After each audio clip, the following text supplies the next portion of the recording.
Ask Diane.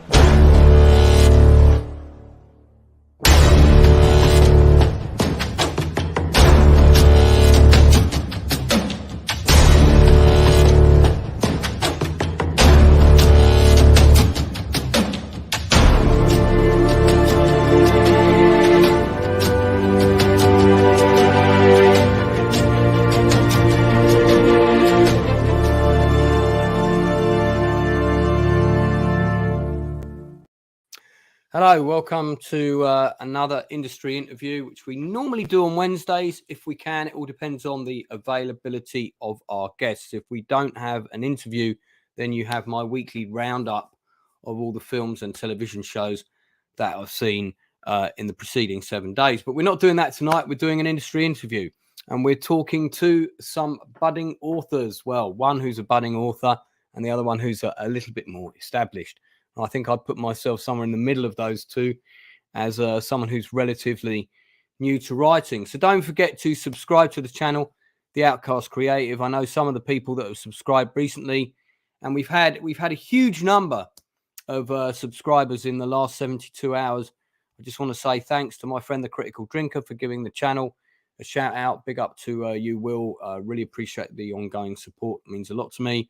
We're now well over 1,000 subscribers, so at last the channel's gaining some momentum. Also on every Saturday, assuming I'm available, there's a show around 10 p.m. As well, normally where we discuss retro reviews. We've got one coming up pretty soon about the universe of Yellowstone. So that's the show of 1923, 1883 and Yellowstone itself. And yesterday I got a personal message from, guess who? Taylor Sheridan, the creator of Yellowstone himself, sent me a personal message yesterday. I was quite gobsmacked. I wrote back to him and we started having a little chat. And I said, I'm amazed you've got time to talk to me right now. And he says, well, it's just the calm before the storm, or words to that effect, because this man produces more shows on television than you've had hot dinners. Anyway, so we'll be talking all things Yellowstone in a couple of weeks. Look out for that on the channel. It's going to be a lot of fun. So tonight we're talking all things writing, but particularly writing novels. Now, I dived into that world myself, and it's a world that's a lot more accessible than it used to be, thanks to Amazon and the world of self-publishing. And I've got a couple of wonderful guests that have gone that route themselves tonight. One in particular is doing rather well, and the other one, like myself, hopes to be doing rather well very soon. So one of them is a dear friend of mine. We've known each other a long time, and she's particularly helpful with technical information using Vellum, which is the software I write my books on. And that's none other than Dianne Burckhardt. Did I say that correctly? Close enough. Yeah, who is living in Germany but sounds like an American. It's very confusing. And then we also have the wonderful Val Collins, who I would describe primarily as a thriller crime genre writer. Would that be fair? Sounds good. Yeah, sounds good. And is that an Irish accent I'm hearing? I am indeed Irish.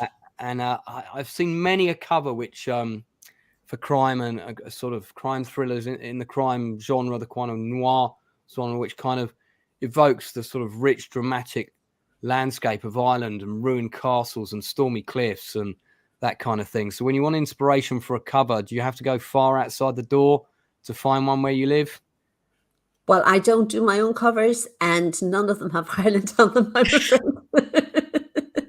I would imagine though, when you I don't do my own covers either, but you've usually got a concept in mind, haven't you? I mean, that's something we're jumping topics a bit, but we should talk about covers, because covers are really, really important, because they're the first thing that you see, whether you order a book online or whether you pick it up at a bookstore. I would say that they're absolutely vital. And then the second most vital thing is what's called the book blurb, which is on the back. But we'll get onto that in a bit. Let's talk about the two of you first. So, Val, I'm gonna of the three of us, I'm gonna call you the senior author. Okay, I don't think of myself that way, but go ahead. Well, shall we compare sales figures? Oh my God! and see where myself and Diane coming in the running. I suspect that you're first, but I'm just going to look at what I think is now look, I'm not a website designer, but I know what's catchy and what's clean and what's clear. And this is your website, which is pretty fantastic.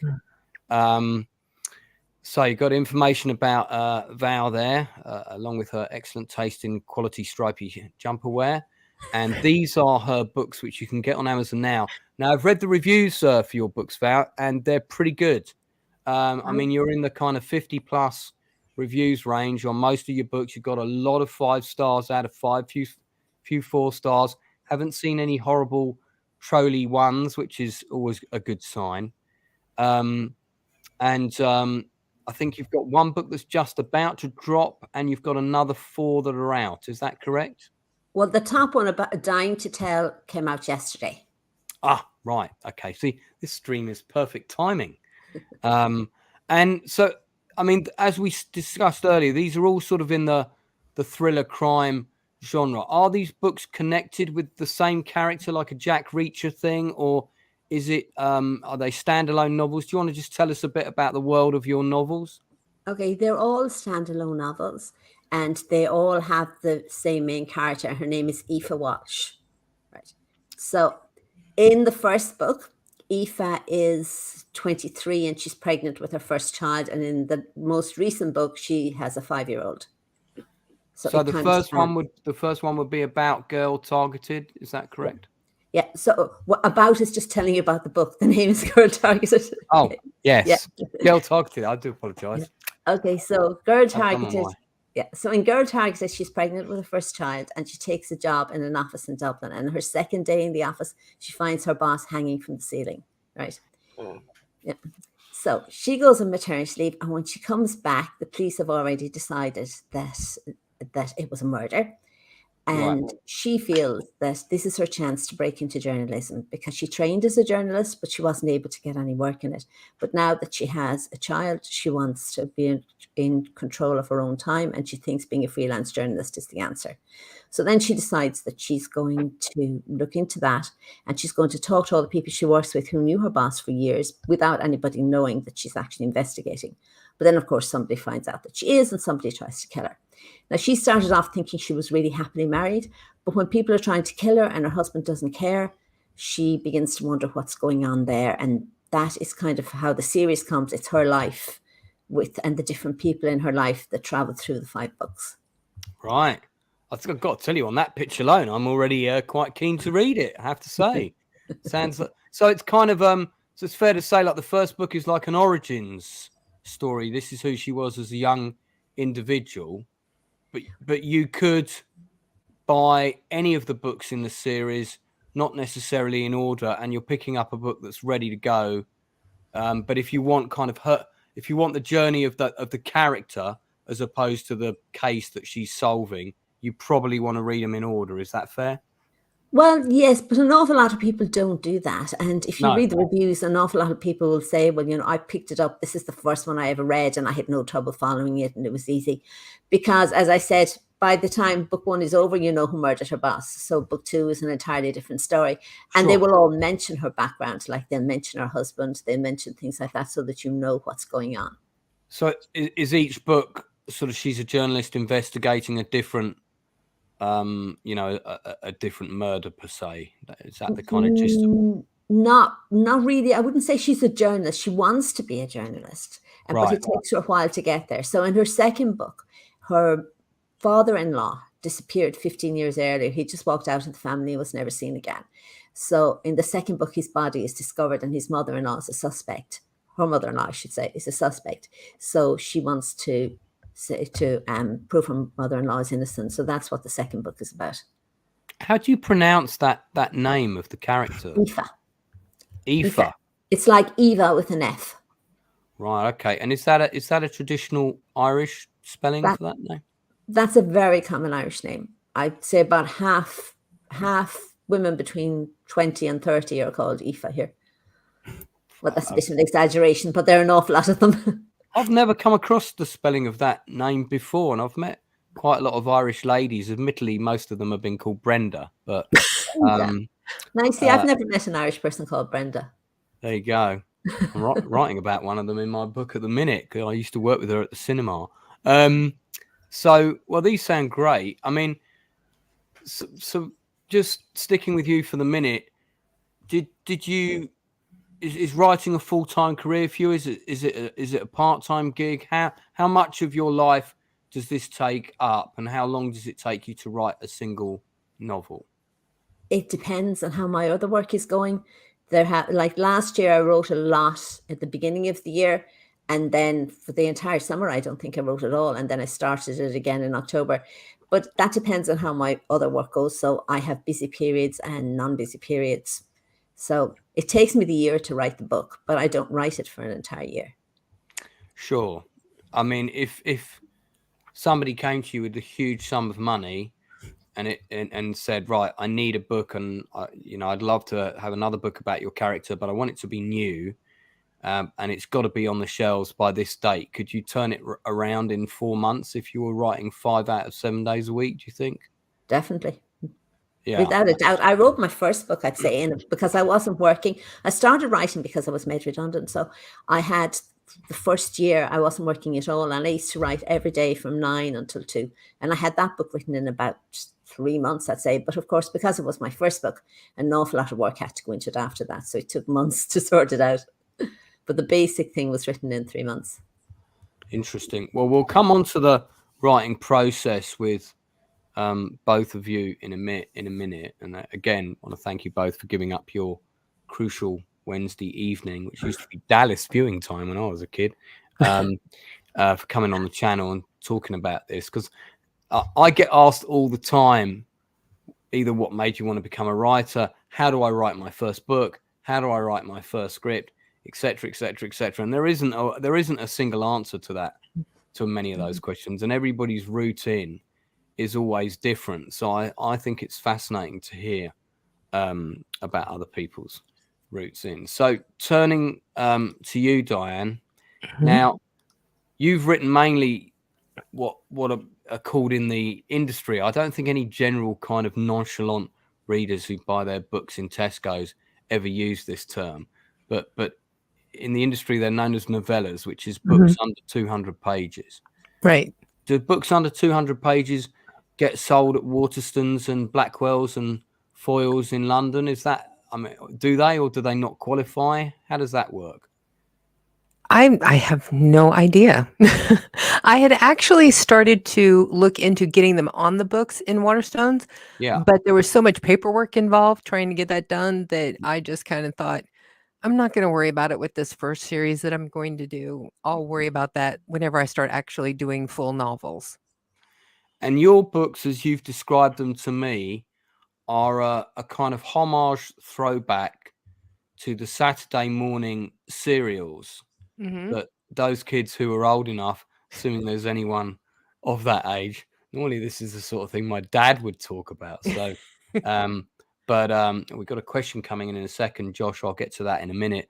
But they're a throwback to those Saturday series, sort of Saturday morning serial. I think they were 15 to 20 minutes, those shows, and these same shows would often be packaged as entire movies and sold to TV stations for broadcasting later. And that's when I got to see them. They were shown as movies during the school holidays.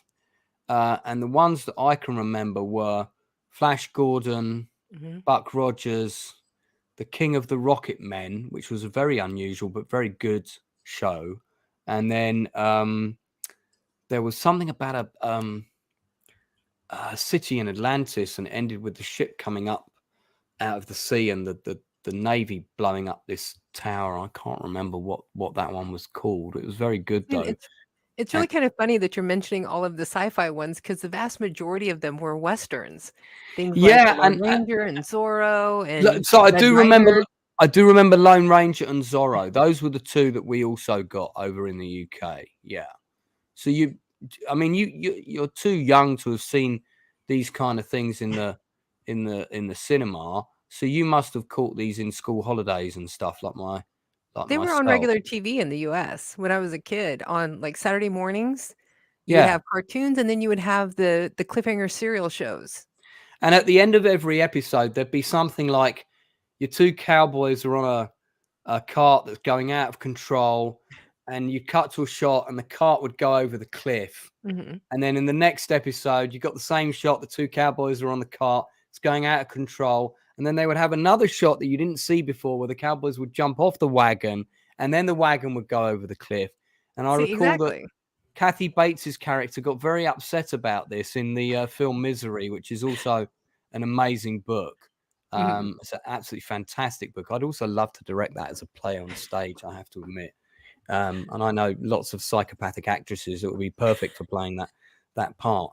But so that's the kind of inspiration for your books, because your books all end on cliffhangers. Is that right? That's right. They do. And then whenever I start the next book, I go back before the ending and tell the ending from a different point of view and get back to that same point and then go on from there. So there's always a little bit extra every time the next book starts. So you do that same thing they used to do at the cinema, where you add in the extra shot of the two guys jumping off the wagon, but you do it in your book. Yeah. That's nuts. So how is it that you've done a series of novellas, but you haven't jumped in and done a novel yet? Are you kind of using the novellas as a technique of cutting your teeth and seeing how people are responding them and sort of honing your writing craft at the same time? Actually, it was an experiment for me to see if I still could write. And that's part of the reason why I did them under a pen name instead of my own name. Because for me, after all of the brain surgeries that I had, I didn't know if I would be able to write well. So I wrote them under a pen name. So if they were absolutely horrible, I could just walk away and nobody would know they were mine. But the first book actually ended up winning 2 awards, and then people were wanting to talk to me about the books. I'm like, okay, how do I do this now as Stephen Burckhardt when I'm obviously not Stephen? I was just about to ask you about that, because I just clicked on your name and it's gone to a guy. Yeah, Stephen Burckhardt. Is this your husband and he's stealing your books? What's happening here? But this is a pen. This is a pen name. My maiden last name is Stevens, and my married last name is Burckhardt. So I dropped the last S off of Stevens and created Stephen Burckhardt. And you've gone for some very kind of distinct and quite strong, I quite like it, visuals here on the site. Very evocative of kind of, the edge of the American West, the expansion of the colonies, and that time before the motor car was invented, and kind of everything became how it started leaning towards how it is now. I mean, I'm a massive Western guy. I've got about something like 70 films on DVD and a few more on Blu-ray. And your books, I believe your books connect. So it's an ongoing saga of the same characters and so on. Yeah, and it's all about these 2 children who their mother becomes destitute, and she gives them to the Catholic Church and has them take them into the foundling home.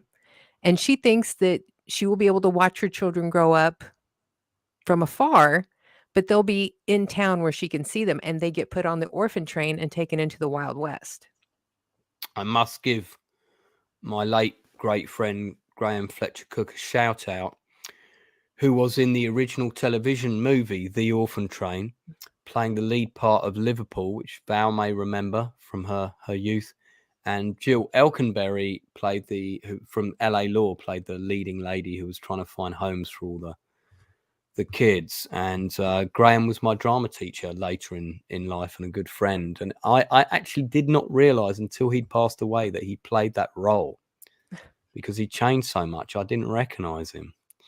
Was that's based on a true story, that movie? So the origins of that true story, was that part of the inspiration for the book here? No, actually, I got the idea for these because a friend of mine, I can never remember if it's her mother or her grandmother, came to Kansas on the orphan train, and she told me some stories from her mother, and it was just really kind of sad and shocking. And so I started doing research, because there is an orphan train museum in Concordia, Kansas.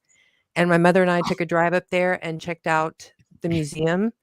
And then some of the information, some of the direct scenes from the book actually come from my dad, who spent time in a children's home in Tulsa, Oklahoma when he was young. He and his sisters were there for a couple of years. And the things that he told me about what went on in the home were a little shocking at times. And one of the scenes that people always tell me make them cry is something that actually happened to my father that I put in the book.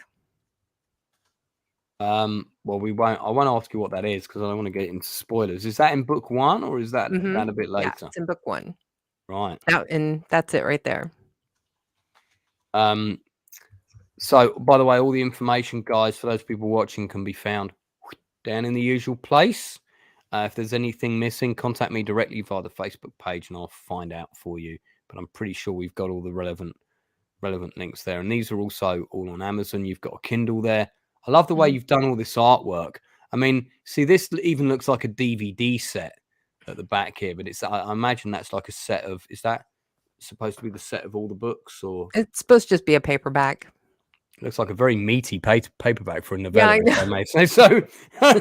Looks particularly thick for a novella.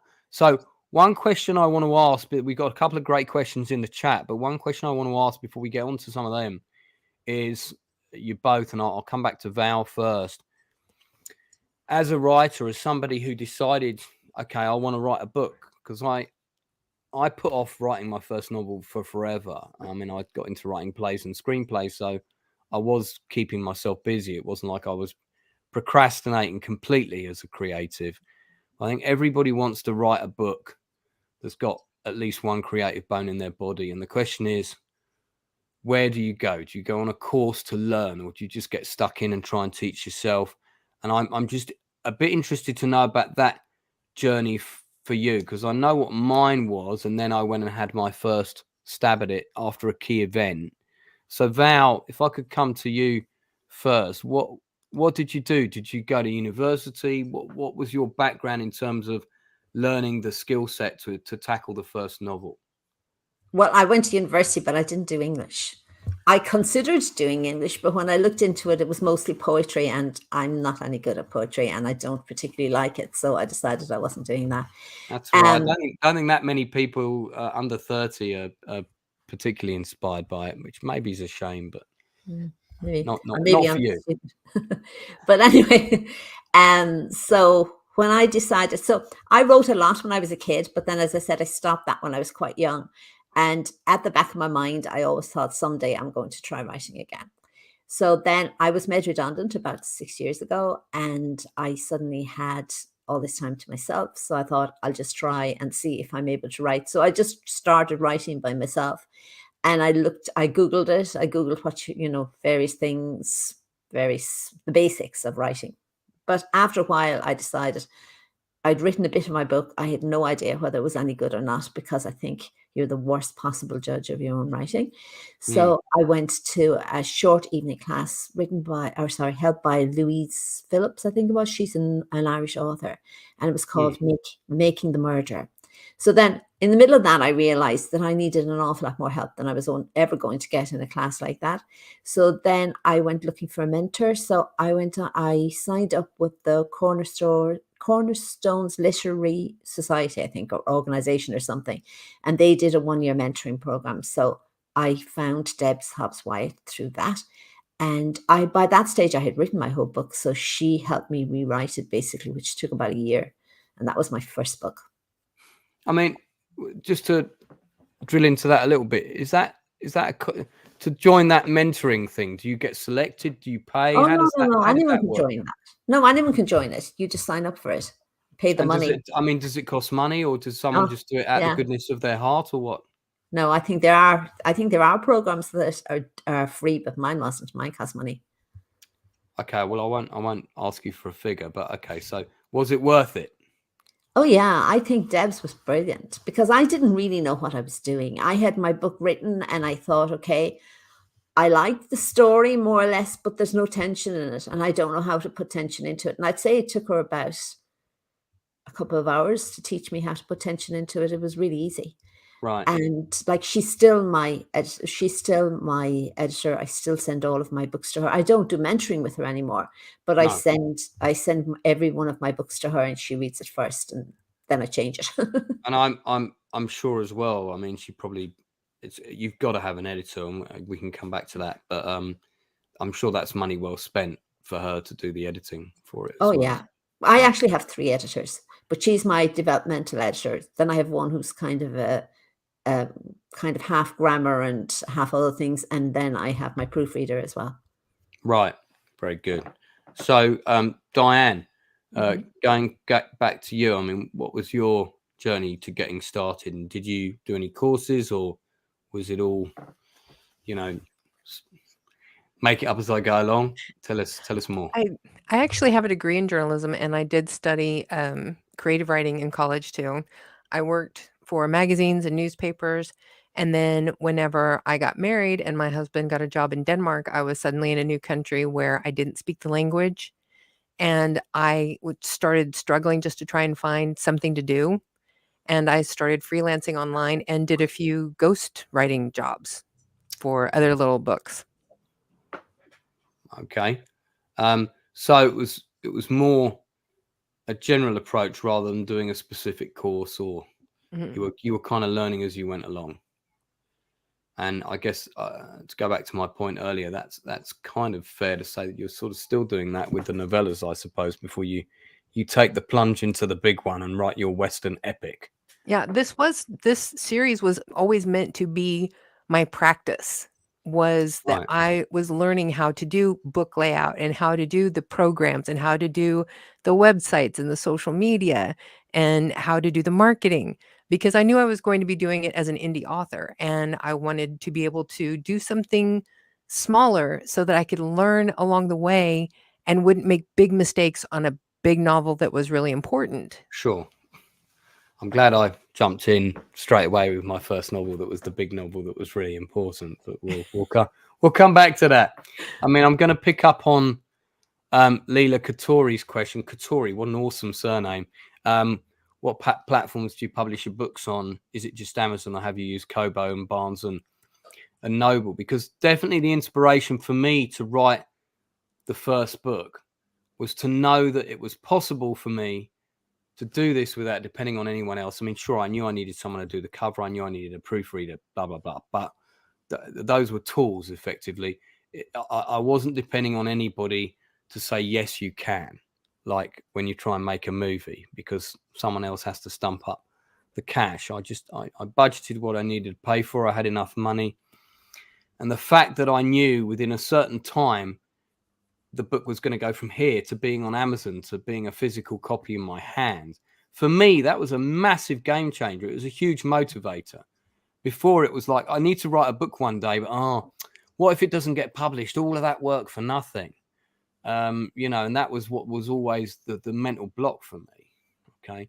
So then, I got it up on Amazon and everything. So for you guys, are these the platforms you use? What did you use first? Was that also something that spurred you along, knowing you could get them out there? Did you try to traditional publishers? Let's cover that topic. It's a bit of a can of worms, but just try and cover each of those in turn concisely if you can. Going to you first, Val. I didn't try traditional because my idea at the time was I would write one book and then I would go back to working full time. So I didn't have the time to do that. I wanted to do the whole thing in a year. And then I just kept going. I mean, I think you said you started 6 years ago, and I started in 2015, so maybe a year or so. I think I was 16 when I started. 2000. Oh, 16. Yeah. Sorry, 16. Yeah. So 10 years ago.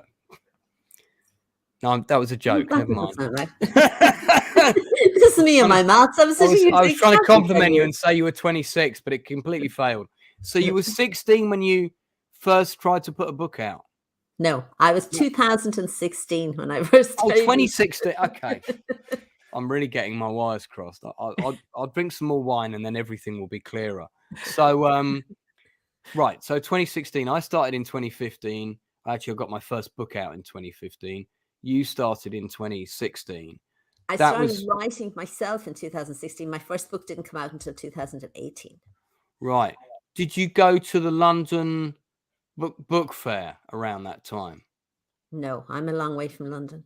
Okay. Well, I mean, I know that, but people come from all over. I know they do, but no, I didn't. I went up there and I went to a whole load of talks. I got tickets for like, I think it runs from like Wednesday to Friday, or it's like 2/3 of a week. And they have a lot of guest speakers, and there's a whole self-publishing section. And I'm so glad I went there, because I had 3 offers to publish my book, and I realized that they were all from people that really I would never have seen a penny. And they talked a good game. And because I went full out with it, I had big posters and very clear concept of what I wanted to do with my sort of contemporary sci-fi series. And I met all these people that were sort of seasoned veterans, and people that are at the level that we're at now, who'd been round the garden a bit, and they all kind of, oh no, you ignore those people. You know, they're going to take you for every penny, and you're not going to see anything. So I dodged a real bullet on that one, which was good for me. See, it was always the self-publishing route. You didn't look at publishers. Did you ever send anything to a publisher, or did you just not try that route? I didn't try it. I sometimes regret that I didn't try it, but I didn't. I mean, you know, if you're selling books on Amazon, and every time you sell a book, you make at least £1, and obviously it can be higher than that depending on pages and everything else. You know, that £1 is yours, because Amazon take their cut. But you'll never have the market. You'll never get to as many people as traditionally published. No, because they have a whole. I mean, I read when I was doing it, the route. To go back to Leela's question, I was told it was possible to get my books on Barnes and Noble by going through Amazon. I never quite understood exactly how that worked. Well, that's really easy. Mine are on Barnes and Noble and Kobo, everywhere. I've got mine on Kobo, which I think is Australia, isn't it? I think a lot of Canadians use Kobo. Okay. I'm not sure about Australians. I know there's one thing connected to Amazon that predominantly is for the Australian market. I thought it was that, but I might be wrong. And again, I'm no expert here. So your books are available in physical form on the shelves in Barnes and Noble in the States? I've never been to the States, so I think someone would have to request them. But my ebooks are available on Barnes and Noble, and I mean, you can order any of my books anywhere. Sorry, let me start again. You can order my last 2 most recent books anywhere. The other earlier 3 I've put on Kindle Unlimited, so they're only on Amazon. Right. But the other 2 I put on Ingram Spark, and Ingram Spark sell through all those, you know, Kobo, Barnes and Noble, everywhere. Yeah, I put my first couple of novels through Ingram Spark, because Ingram Spark Amazon wasn't completely the way it was now.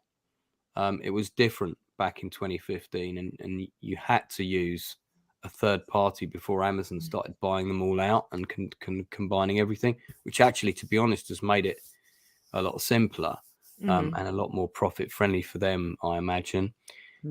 Just ask Jeff Bezos' ex-wife. But Leela's saying Kobo is Canadian. Yeah, so I think you're right. It is for a particular territory. I couldn't remember which.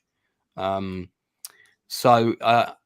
I'm pretty sure that mine are in the same contingent for Barnes and Noble, but people do probably have to order them. Diane, what about you? Straight to Amazon with your stuff? Have you ever sent stuff to a publisher? How was that route all for you? I never even tried going to a publisher. I thought I would do that later on whenever I wanted to do some of my longer novels. But with this, I just went straight to Amazon, never tried Kobo. I did try the actual publishing site that Barnes & Noble has, but I'll just say that it's not as user-friendly as I found Amazon to be. Because with Amazon, everything is interconnected, and you can do your ebook, you can do your hardcover, you can do your paperback, and everything just kind of seamlessly goes together. And the program that they have on Barnes & Noble is not just as user-friendly. And so I kind of ended up moving away from that after a while, which is really sad, because I worked for Barnes & Noble for 13 and a half years. So I wanted my stuff to be there. But I mean, I'm right in thinking it doesn't, as a writer, you know, new writer, putting your stuff up on Amazon, it doesn't cost you anything to have that option. It's just a box ticking exercise, effectively, isn't it? Right. Yeah. So there's no harm in having it. In theory, your reach is wider should people have the wherewithal to access that. The problem is you're kind of preaching to the converted in a sense, because if someone has the wherewithal to access that to get your book from Barnes and Noble, they'll probably just order your book off Amazon anyway, because they're already part of your core fan base. Right. I mean, maybe that segues nicely into marketing, which is the big snake pit that, you know, we can all chuck buckets of money into, and everybody's got different ideas as to how best to well spend it, because there was a brief window which I really wish I'd been surfing the wave of, where I think there was a big forum. It was a meeting of independent authors in Leicester, and that was when the self-publishing thing with Amazon was just about to count down, and they'd already done a trial run of some stuff, and that changed the whole game for people. You no longer had to bang on the door of publishers. You could self-publish. And there's even been a couple of really big authors who self-published their books because they can, because they've already got a massive following, and they've cut out their publisher and the book stores completely, because they were fed up with the weenie profit margins that they were getting. However, for us mere minions who don't already have readerships of several million, apart from Val, of course, she's coming up nicely to 500,000 followers per book, we hope. You know, we have to kind of rattle our sabers and bang some loud drums to get some attention, and there's a lot of different ways you can do that. And I came up with quite a few ideas for mine, one of which I'll show you in a little bit. But what did you guys do? Because you can't, the days when you can just, hey, I've written a book and whack it up on Amazon, even though it might have an amazing cover, are well and truly gone, because if people don't know it's there, they're not going to find it among the millions of other books that are there. So unless, if you're starting out, you've got to do more than that. So going to you first, Val, what did you do to get noticed? How did you start building your tribe, your guys and girls who are going to read every book that you okay, well, let me just say, I have nothing like the amount of followers you said, nothing even close. Right now, what I did was, when I started mine, my very first book, I just did a, what do you call those things where you get, sorry, the word is gone from me. You know, where you get different people to review your book. What's that called? Blogs. You get bloggers to bloggers or different people on forums. Yeah. Oh, and there's a name for it, and I can't think of the word.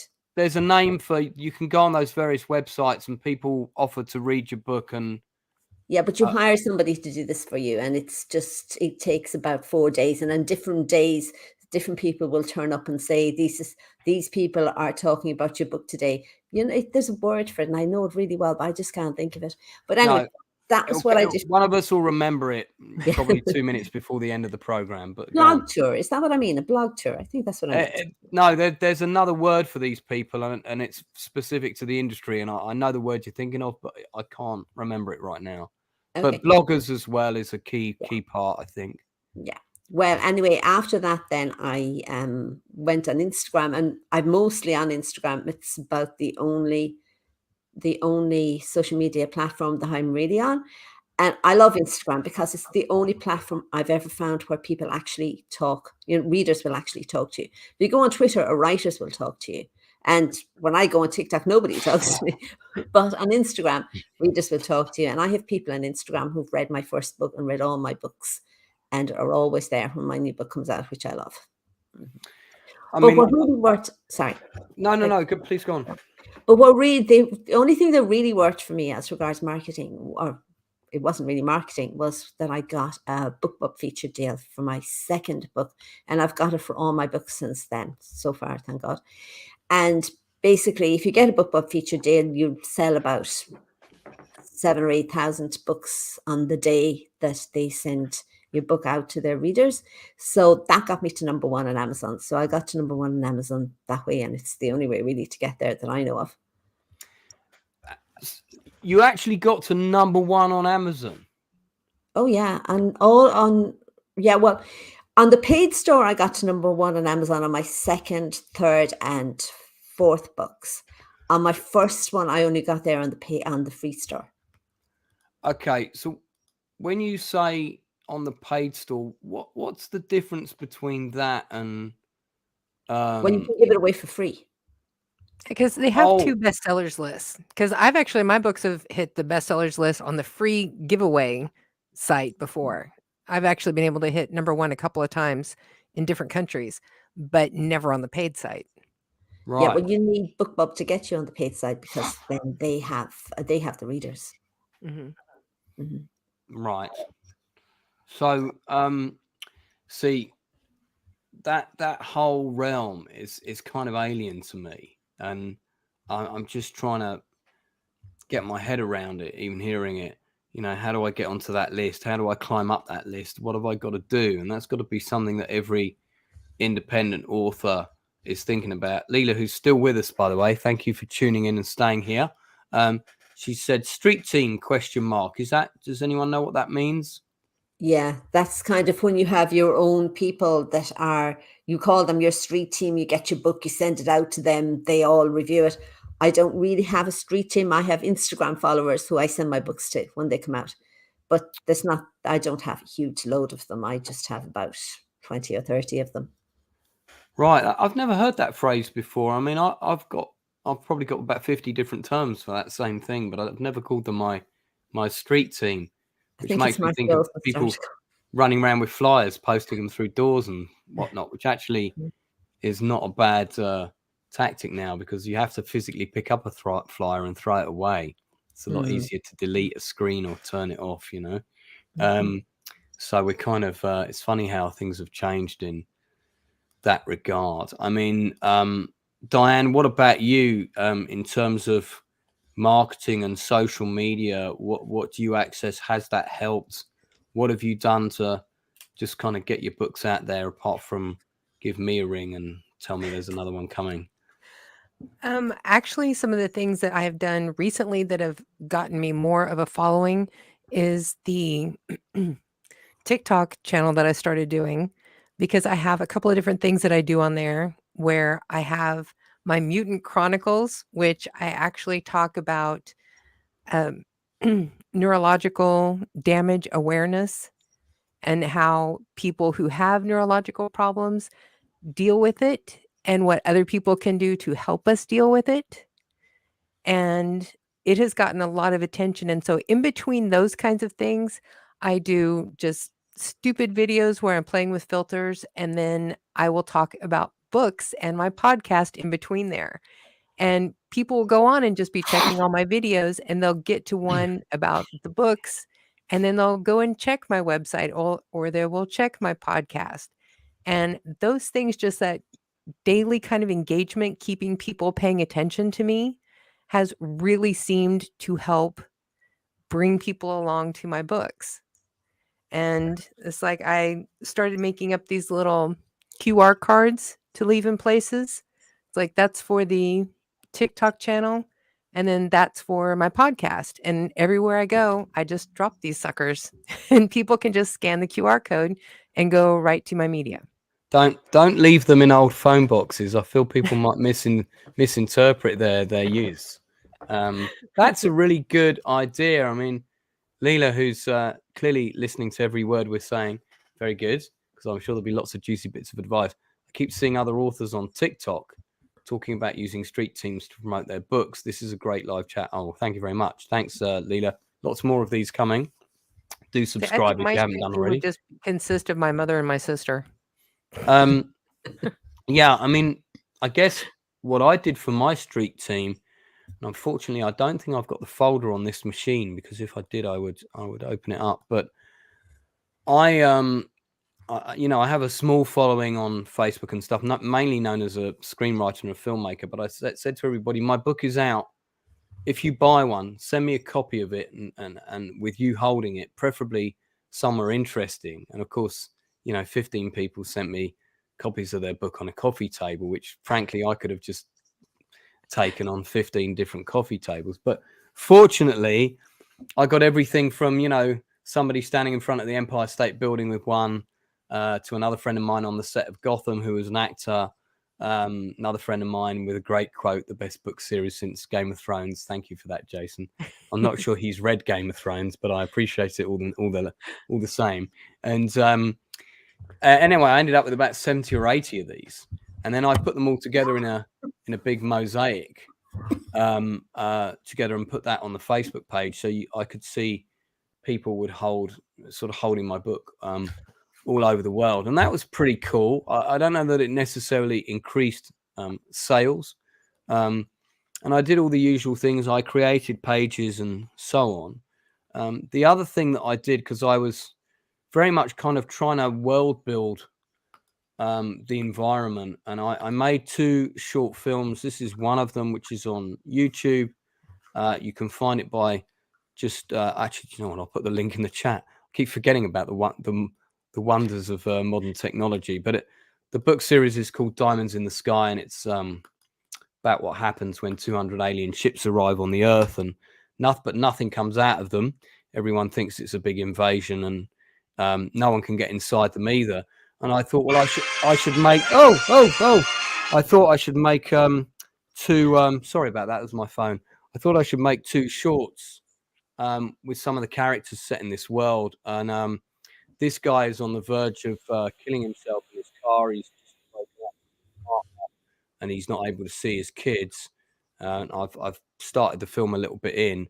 He's holding a gun to his chest, and then he suddenly stops. Of course, you're not quite sure why or what he's seeing. And the thing that stops him killing himself is he sees the arrival of one of the ships, and all the ships look exactly the same. They're exactly the same shape. And so I wanted people to start getting that in their heads, so that whenever they saw one of these spinning top things, they would automatically know that's that guy's book. That's what those ships look like. That visual effects was done by my good friend, the late Alan Marks, who did the visual effects for Goldeneye of the Bond movies. And so this is one of the shorts that I made for that, which ultimately doubled as a short film and a trailer. And I noticed, and this is something I picked up on at the London Book Fair, was that trailers for books were the big thing that year. It was like all the publishers had TV screens, and I asked around, and they said this is the first time this is really happening. That everybody's got like a movie trailer for their book, or they've paid money and gone and kind of because everybody's trying to find a way to stand out. And I thought, well, I can do that because I'm a filmmaker. So that's what I did. Have you guys done this kind of thing? Have you guys sort of done trailer kind of things? Diane, maybe to you first, because I think I've seen one of yours. Yeah, I actually have a trailer for each individual book, and then I have one for the whole series. Wow. And was that expensive to do? I mean, what kind of budget did you need for that? I did it myself on my Mac. There you go. That's the best way. I mean, I shot both of these shorts. I did 2, one in the morning, then we had lunch with the crew, one in the afternoon. And by the way, the guy in the car, that's Wil Johnson from House of Dragon, Game of Thrones, who gets beheaded in season 1. If you remember the guy that gets beheaded by Matt Smith's character. Really shocking moment, that as well. It's great. And yeah, and I wrote that part especially for him. And I had a crew of 6, and I paid everybody. So I got both of the films done for the day, including the post-production. I think it came to £1,200 for the 2. Yours didn't cost you anything because you just did it at home. Val, have you done anything like that for marketing? Well, when I first started, I was with some kind of a group that advertised your book on Twitter before I even realized that was a waste of time. And as part of it, they included doing like you said, doing a film like that, but it wasn't anything like yours. It was just different images coming in and out. It was very non-professional looking. But that didn't do anything for me because I was on Twitter where no readers are, or if they are, they're not interested in books. So I haven't done it again. Like I did up a little video of my own, but it's not proper video. It's not like yours. Oh, well, I mean, I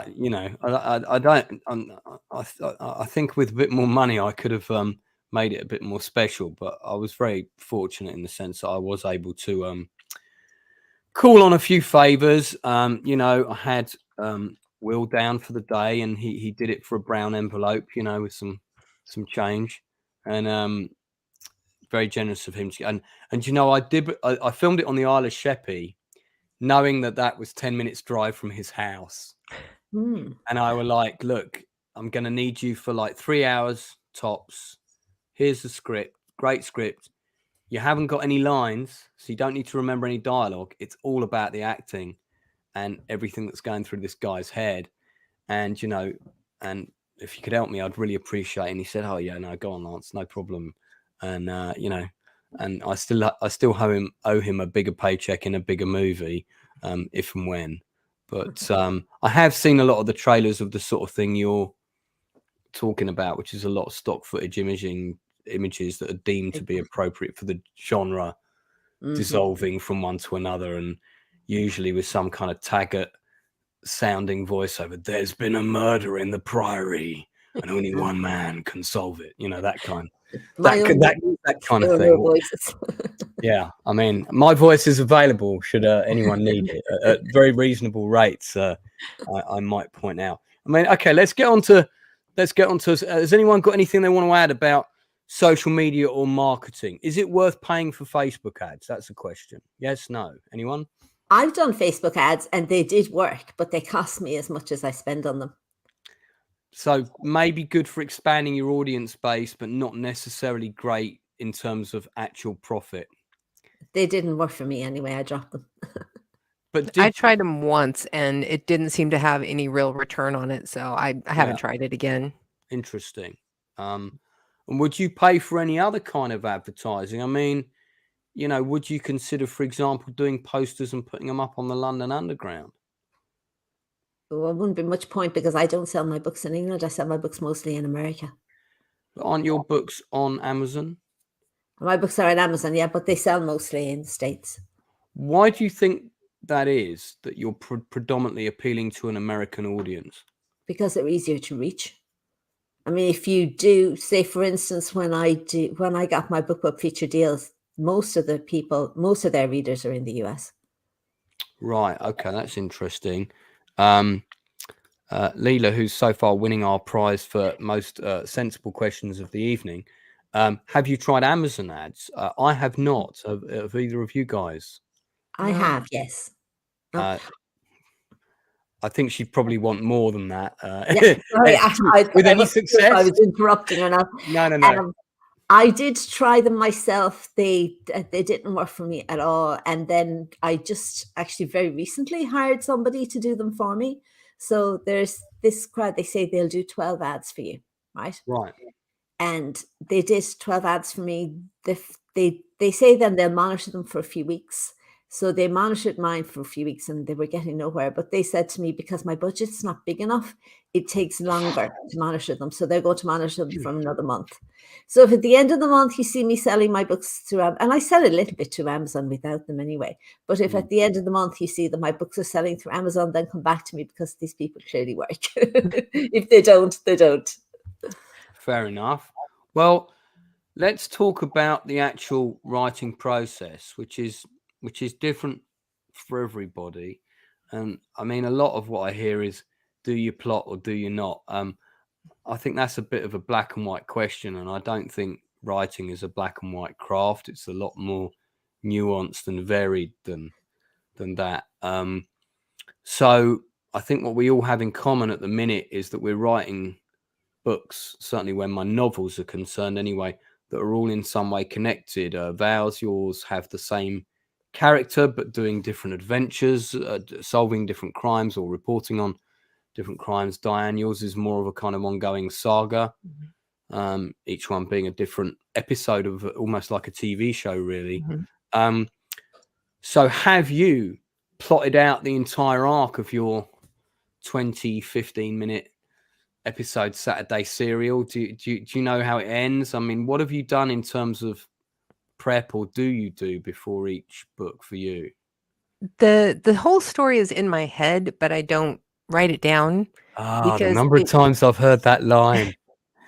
Because it changes constantly as I'm writing it. Right. And so I have like the basic idea of where I want it to get to, but the way that it gets there evolves as I'm creating the story.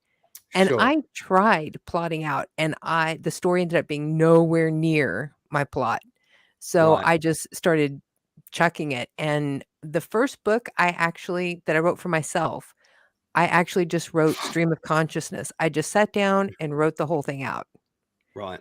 And I did like the second and third that way too. The one that I'm writing right now, I do have like one line in each chapter that I've set up. I have like an idea of how many chapters that I think it's going to take to finish this story.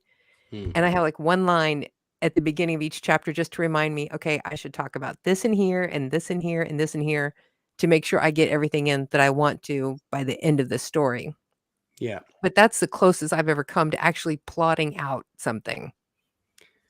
So Val, I mean, you're working in the crime fiction genre, which is quite specific, and these stories generally have, you know, lots of red herrings and lots of twists. That's kind of what we see in those kinds of books, and certainly those kinds of films. What do you do in terms of plotting, and do you have the twists worked out? I mean, do they suddenly come to you? Is it a mixed bag? How does that all go? I don't plot. I'm not able to. I have tried and I'm just not able to do it. So what I do is I start off with the idea of, obviously I know who's murdered because that's the beginning of it. And I always know who the murderer is. And I usually know, except for one book, I usually know why they did it, but I know nothing else. So I just keep writing and see what happens. I don't break it into chapters. I write the whole thing in one go, and then I go back and break it into chapters afterwards. So, I mean, I still sort of see that as plotting. I don't see it as detailed plotting. But if you're writing a murder mystery and you know who the murderer is, do you know why they committed the crime? Usually, yeah. Okay, so those are two fairly, who done it and why is the key element of any crime, and then you know who the victim is. That'd be the third key element. So I guess the bit that you're saying that you keep organic is the journey of how we get from who, you know, the crime that's been committed to finding out who and why. And that's going to be the seesaw, as it were. That's going to be the highs and lows of the protagonist. Yeah, but if I said to you that my book is I murdered you in the morning because I wanted that film that you made, it doesn't make for much of a book, you know. No, I mean, I wouldn't write that. I mean, unless I made a particularly good film, which I think has yet to happen in my career. I know, I meant the little thing you did for your film, for your book. If you murdered me for that, I'd take that as a compliment. Okay, but my point was, it doesn't help you much, you know. It's very, very basic, yeah. So that's just the way I start, and I keep going. And I don't work out the twists or anything; they just happen along the way. That's interesting. I mean, in terms of with me, I had quite a clear vision for my first novel, which it was going to be multi protagonist, so multi-narrative. And somebody said to me, that's what a Game of Thrones book is like. So I thought, oh, well, I better go and read a Game of Thrones book. So I just went down to the bookstore, and they only had the latest one. So, you know, this is like 8 books into this massive dynasty. So I just picked that up, and I kind of had a look through it, and I read some different bits of it and got a sense of that. And I thought, yeah, this is definitely going to work for me. I don't want to write from one person's perspective or even two. And my book is about people all over the world, and each person's from a different culture, and they're very different. And I had to research all those cultures and so on. And then I decided each book was going to be in 2 halves, a bit like a Lord of the Rings book. Every one of them was in 2 halves. And then in each half, there was going to be 6 chapters, so 12 total. And then in each chapter, there were going to be 3 narrative protagonist segments. So that means each book's got 36 segments for me to split between however many characters I decide to include. And in the first book, I included 8, but in the first half of the first book, there's only 6, and then 2 of them arrive later as kind of twist elements. And then I also decided I was going to kill a character every book so that the audience are constantly on their toes and they're never too comfortable with anyone. And I've kept that structure exactly like that for the first 2 books. But I did find in the second book, I was like, oh yeah, I'm really enjoying this character. Oh shit, but if I'm keeping the number of segments between everybody equal or more or less equal, I've only got 2 more segments for this guy's timeline in this book. So how do I deal with that? And then I realized actually it was quite an effective way of me cutting through story waffle and getting to the point, which I think is a lesson that we all have to learn. So I found by making that structure and adhering to it, that was quite useful for me. And I intend to keep it for all 6 books because there's going to be 6 in total. I don't think that would necessarily work for you guys, but have either of you ever thought that you might do a completely different style of book where, you know, each chapter might be from the point of view of a different character in the village, something like that? Val, to you first, maybe. Well, I don't have any villages, but no, I didn't. I am planning to write an entirely different series, but I haven't thought of a different structure for it. That's because I don't really think of structures. I just write and see what happens. Yeah, no, I hear you, and I'm going to do a standalone novel next, and I don't know if I'm going to approach that the same way, or if I'm going to do something different with it, or if I'm just going to do it from one guy's POV. Diane, what about yourself? Are you thinking of doing anything wildly different from what you're doing now, or is the minute just that the focus? Well, this series actually goes back and forth from a point of view of very many different characters in the whole series. Right. So that's the basic structure of the series that I'm working on now. So the next book, I had thought about doing it all from one point of view, but the way that I need to tell the story, it's going to have to be at least from 2. So it probably won't be as many as I have in my current serial, but the next book will be just maybe, because the next book is going to be a crime thriller. And it's an FBI agent who's after a serial killer. And is she called Agent Starling by any chance? No.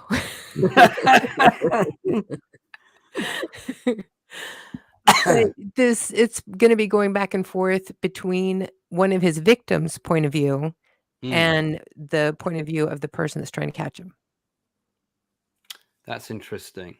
I also want to do a crime thriller because it does strike me that this is the biggest selling market for books. So there's half of me that's being a mercenary and think, well, let me write a book that's going to be a bit easier on me to sell. But I also did write a drama series, a crime drama series that's very dark called Second Skin for Sky. And it went all the way to the top, and it was about a corrupt policeman, and everybody said this show was going to get greenlit. And the week that decision was due was the week that Sarah Everhard was picked up by that policeman and murdered. And our main character for this TV show is a sort of aging white policeman who's brought back in to investigate a crime, which is the killing of the head of the London Met and a man that she met in a car. And the man that she was meeting was the cop's old boss in Afghanistan. He's ex-army before he went into the police. So they bring him back into the team to investigate this murder because of his connections in the army, and they think he'll be useful, but everybody wants him gone because he's like a dinosaur, you know, white guy over 50, ready to retirement. But he's completely corrupt, and you know this from the word go, and you know that he's been suspended because of the death of a suspect, and you find out at the end of the first episode he did kill that suspect. So you're, on the one hand, this is the guy you want in your corner when you're in trouble, but on the other hand, he's a completely his moral compass is totally broken. So now I'm thinking I want to do a novel about that, because we did so much work on the TV show only for then it to ultimately get a no, and I don't think it's going to get a yes anytime soon, because now there's been more scandal with the police. Look at the guy that's just gone down for all those rapes and whatnot. So I don't think they're going to make a show about a corrupt cop anytime soon, unless it's actually based on the real corrupt cop. It's a docudrama kind of thing. So I'm thinking about doing a book about that. Is that, I mean, is it easy to get lost in that genre? Because so many people are writing in that genre and self-publishing. Is it? I guess it's the same as everything. It's all about marketing, cover, and how do you make yourself get noticed. Val, we defer to your expertise. Everything is about marketing, but I think the easiest genre to sell your writing is romance, and actually even better than that is if you write. Honestly, words are completely gone out of my mind. What do you mean, kind of racy romance? What's that? Oh, sort of adult romantic fiction, erotica. Yeah, erotica is very easy to sell online because it's very hard to sell anywhere else. Mm-hmm. So if you can write erotica, you'd have a much better chance, I think. I mean, I had thought about writing a book called 50 Shades of Red, which could be pretty interesting. But I mean, that's interesting as well, because 50 Shades of Grey originally was a self-published book. Oh, I know. And apparently a very bad one at that. Yeah, I mean, I haven't read the whole thing. I did flick through some pages of it in Tesco's once and wasn't impressed greatly. I believe that the later published editions, they, once they got a proper editor and proofreader and everything, because the person had nothing. They just it was just a one-man or one-woman army. And I think it's gone through quite a few revamps since then. So it's a little bit more, perfected than it was back in the day. I mean, what would you say in the media in terms of film, television, other writers, a lot of people who get into fantasy stuff, whether it's designing board games or playing Dungeons and Dragons or, working on those kinds of movies, will of course cite things like, oh, well, I read The Lord of the Rings or Tolkien when I was a kid. With me, wanting to become a filmmaker was down to my parents taking me to see two movies within a fairly close window of each other. One of those films was the original Star Wars, and the other one was The Spy Who Loved Me with Roger Moore as James Bond. And actually, I did go through a period of when I wanted to be James Bond when I grew up. That ambition quickly went by the wayside. But when I realised I didn't look as good as Roger Moore. Can you guys think of something, going to you first, Diane, that maybe kind of hit the vein for you, that made you want to get creative and become a storyteller? Because that's what we all are, we're storytellers. What was that for you, Diane? Anything in particular? I think a lot of it was we moved around a lot whenever I was young. And so I spent a lot of my time with books because I was always the new kid, and it was really easy to go spend my time in the library and get lost in a different world. And I did that a lot.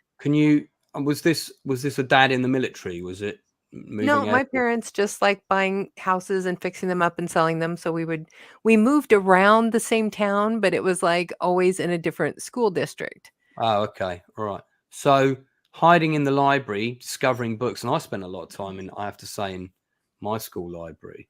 Can you remember any of the first books that you picked up? I mean, there must have been some about the Wild West, I'm guessing. Actually, my favorite books when I was a kid was the Encyclopedia Brown books, which is a little boy who people would come and like pay him 5 cents to figure out a mystery. And I loved it whenever I could figure out who did it before I got to the end of the book. Okay, that's interesting. And what about any particular sort of standalone novels, maybe by well-known authors or even not that well-known, that you remember reading? Absolute favorite book of all time is The Silver Medal Lover by Tanith Lee. It is a great coming-of-age sci-fi book that is just amazing. And I probably still have like 5 copies of it, because whenever I first read it, I gave it to a friend of mine and said, "This is fantastic. You have to read it." And she lost it. And I was like, no problem. I'll just go buy another one. And when I went to go buy another one, it was out of print. And I was just crushed. And it took me years to find another copy. So then after that, every time I found a copy, I would buy it. So I have like a stack of them now. Do you have a first edition of that book? I don't think any of them are first edition, and it is in print again now. Could you do me a favor? Could you write out the title in the chat just so I can Google it in a second while I ask Val? What about you, Val? Anything in particular creatively that influenced you, be it another writer, a book you picked up, a film you saw, watching Taggart as a teenager? Who knows? I didn't watch Taggart. I remember seeing half an episode once. It didn't do anything for me. I was saying I read an awful lot when I was a kid. I grew up in a village, well, when I was little, I was in a very small village. I think there was one other kid my age. So I spent a lot of time reading until I was about 10 when we moved to town. And when I was a kid, I used to read the Enid Blyton books. So I remember the 5 Find Outers and the Me too. And all that. Yeah, sure. Everybody did, didn't they? Yeah. Yeah. And, 5 Go Mad in Dorset was an interesting variation. Yeah, I actually read a little bit of that. Yeah. So anyway, I don't know why I had it in the back of my mind that I would write. I wrote a lot as a kid. I suppose I just kind of remembered it, and I thought someday I'd do it again. When I started because I started reading when I was very young, I read an awful lot of different genres. When I started reading, well, I suppose the very first book I ever read as a mystery that I can remember was Agatha Christie's The Man in the Brown Suit. Okay. My mum used to own a copy of that. I don't think I ever read it though. Yeah, no, my grandmother gave it to me, actually. I was in my grandmother's house once. She gave me 2 books, and that was one of them, the Man in the Brown Suit. And at that time, I was a teenager, and I was going through my, desperate women starving and waiting for some man to come and save them. And then I read this, which was about this girl who decides she's going to go off to Africa, I think it was. And it was written in 1927 when women didn't have an awful lot of freedom, but she decided she was heading off abroad. So she goes off and she finds, she's people trying to kill her, and she meets a man and she falls in love and everything. I thought it was a great book.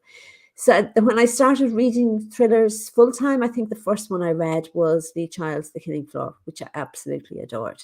Yeah. And it wasn't the kind of book I would normally read, but actually what happened to me was my eyesight was beginning to deteriorate.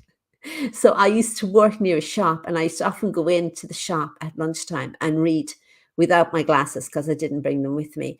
And I got to the stage where I had to read hardbacks. And Lee Child, because I couldn't read the print of the smaller ones without my glasses. And Lee Child's The Killing Floor, I just came across it one day. It had lovely big print. So I thought, yeah, I'll read that. Now, yeah, Lee Child's probably one of the best-selling authors in the crime sort of thriller genre. Is that fair? Yeah, no, he's doing really well. Yeah. Yeah, I think in the top 5 probably. And I'll tell you, an author that I met at the London Book Fair was David Bellacci. Oh, right. I think I read 1 or 2 of his, but I don't remember them.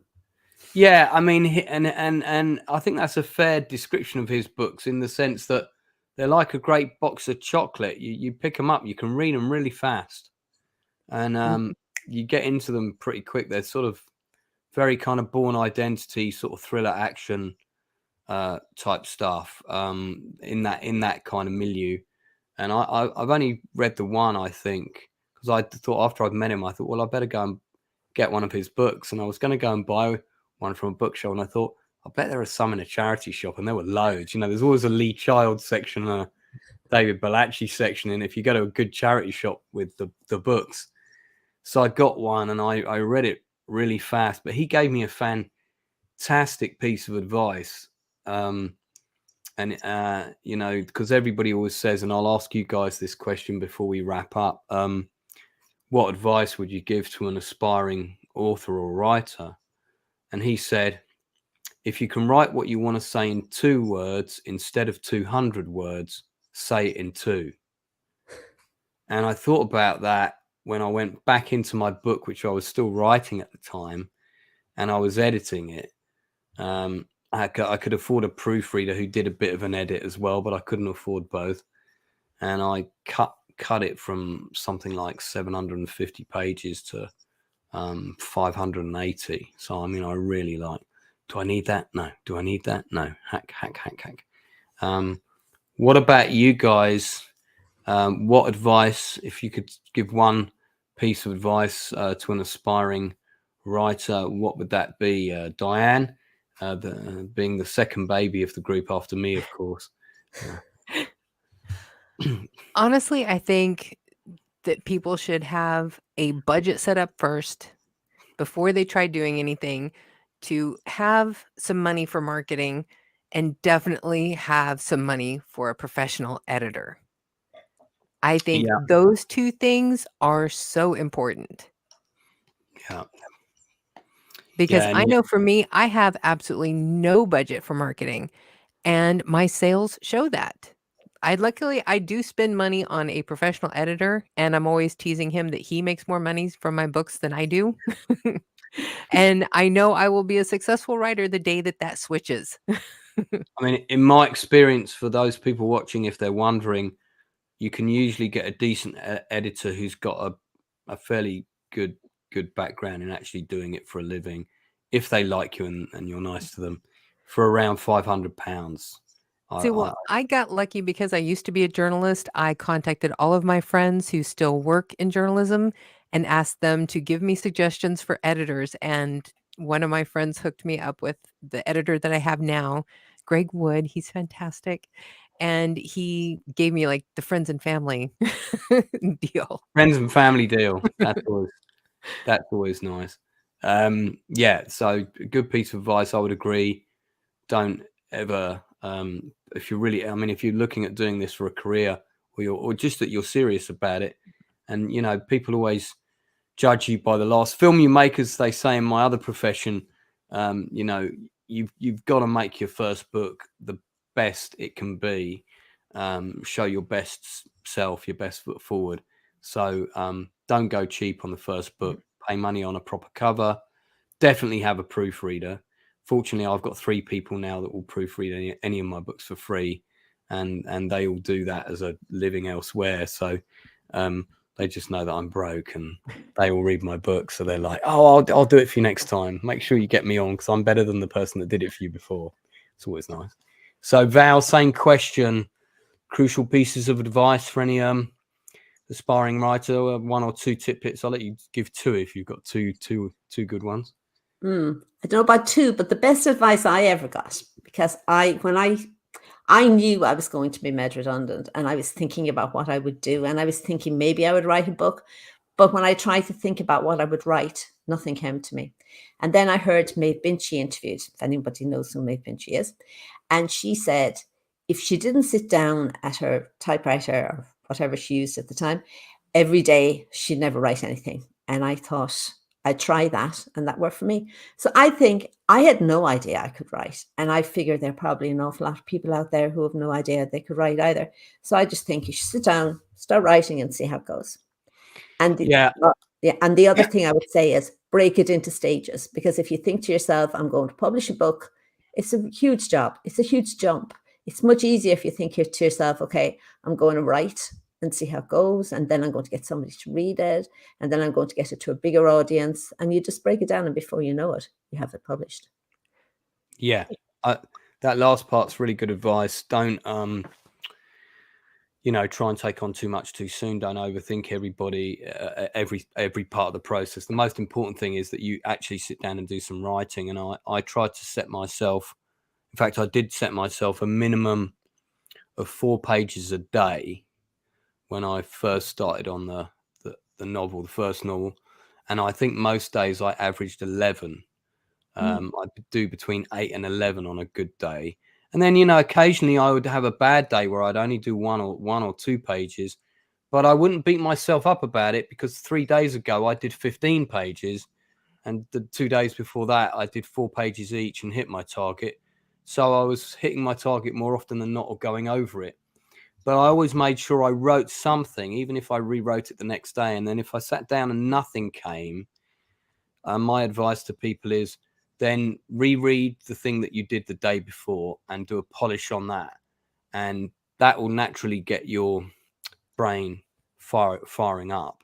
And just getting your brain awake and getting it into writing mode is part of the challenge, instead of, oh, what's going on outside? And, oh, is that looks like an interesting video on YouTube. Let me look at that. You need to turn all that shit off as well.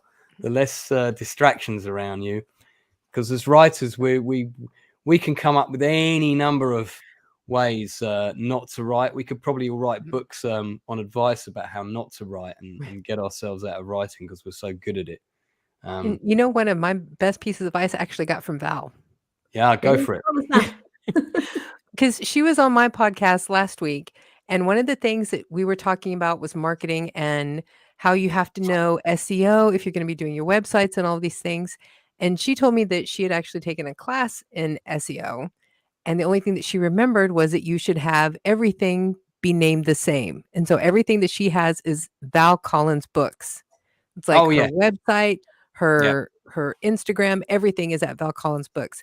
So I sat down this last week and went through and changed everything of mine to make sure everything said Burckhardt Books. Because I had changed. I said, because I know a few of them said Burckhardt Books Authors, and some of them were Burckhardt Books. So I changed everything to Burckhardt Books, and my engagement on Facebook went up over 600%. Oh my! Yes. So thank you. Myself with advice. See, Val, you're not just a pretty face. You see, you're coming up with all these golden nuggets for us here. Yeah, so I was shocked what a difference it made. Just changing that tag to where everything is at Burckhardt Books now, engagement increased everywhere. Well, that is brilliant. Yeah, no, that's really good advice. I'll send my check in the post. I'll send my bill in the post. Okay, so before we listen, guys, thank you so much for coming on. I told you it would go in no time. We've already been on over an hour. I don't want to, actually we've been on for an hour and 20. So there you go. I said we always try and keep it under 90 minutes. So before we go, all the links are below, but final shout to my guests. What are you working on now? What can we expect to see next? Is there anything in particular you want people to do or try and support? So Diane, you first. I am finishing up the last book in the Into the West saga serial. It is Into the West Family Ties. This will be the last book, and I'm going to leave the Westerns and go write something as Dianne Burckhardt. I've already started it. It's called The Touch, and it is my crime thriller that's going to be an FBI agent who has retired, but they bring her back in because there's a serial killer that she had worked on a case before with him, and he has become active again. And so they need her help to finally catch him and put him away. Fantastic. Look forward to that. The Touch. And then you can see that's Diane's website. Some of her books are there. Much better than my website. I said I'd ask this question and I completely forgot. So before Val talks about her stuff, Val, since you've written some psychological thrillers, what do you think of the movie Don't Worry, Darling? I was let down by it. Now, I have a feeling you haven't seen it, but have you seen it? I haven't seen it either, I'm afraid. It's this one with Harry Styles and directed by Olivia Wilde. And I think it will probably be quite good. I read a few things about it. Chris Pine is in it as well, who's an actor I really rate. And I get the impression it's a bit Stepford Wives-esque. Oh, right. So it could be quite interesting. It's got some good, people are quite divided on it. I think most people have quite liked it though. So that was a question from Josh. Leela's just said, thanks guys, awesome chat. Listen, thank you also, Leela, for asking so many sensible and prudent questions. We love it when people contribute. Do subscribe to the channel if you haven't done already. So Val's books, the latest one, Dying to Tell, has just come out. What more can we expect from you, Val? What do you want people to look out for? Okay, well, I plan to keep writing the Aoife Walsh thriller series, but not next year. Next year, I'm planning to write a new book or a new series about a time-traveling detective. A time-traveling detective? Is it going to be called Doctor Who? Probably not. No, it's going to be about a young woman who finds herself in the early 1900s in England. That's interesting. So that reminds me a bit of what's the one set in Scotland where the woman time traveled? Yeah. Outlander, right? And that was a book series that's now a major TV show. Did that inspire you at all? No. Where did the inspiration for that one come from? No, I did see a few episodes of Outlander, but I don't know. Well, no, I've always liked the idea of time travel. I've always thought, wouldn't it be brilliant if you could travel back in time and all you'd know and all the rest. I thought it was brilliant. And I'm also fascinated by the idea of what a difference it would be for a young woman who has no ties and almost total freedom to find herself back in a society where everything she does is very restricted. Yeah, that's interesting, especially a woman sort of brought up in today's culture where everything is so liberal and equal. At least we like to think so. Fantastic. Well, I'll do a quick shout out for my own series, because people tell me I'm terrible at promoting myself, so I mustn't forget to do that, because I frequently forget to do it on the broadcast. This is the first time I've actually done a live where I've really talked about my books. So this is the Diamonds in the Sky website. There is book 2, which has been out a while. Book 1 has 55 reviews on Amazon. 53 of them are 5 stars out of 5. 2 of them are 4 stars out of 5. There's quite a lot of information on this website. You can read about the different characters that are in the book, and of course this book was written to be a TV show, but of course I knew I couldn't get it written as a TV show. So there's a lot of visual concepts in here for people to look at, and with some actor friends of mine doubling as some of the characters, and I also talk about how there's a character very based on Peter Dinklage, and he's quite easy to spot. There's also a map of the ship locations around the planet, those that are mentioned in the book so far. So there's not 200 of them on there yet, but the ones that are mentioned in the first 2 books are on there. So do check out Diamonds in the Sky as well. Well, listen, guys, thanks so much for coming on. I'd love to have you back. So when you've both got, I tell you what, when you've got your time traveling book out, and Diane, when you've got your new crime thriller and they're both out, let's do another show then, and we'll talk about the books and maybe anything different you did with them, how they're going, and give them a big plug. How does that sound? That would be great. And thank you very much for having us on.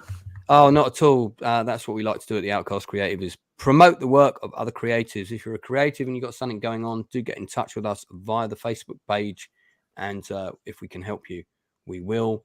And thanks for tuning in. Don't forget to like and subscribe, spread the word, and never forget to tell the people that you care about that you love them. If you haven't done it recently, pick up the phone and do it to somebody now, although it is quite late, so maybe tomorrow.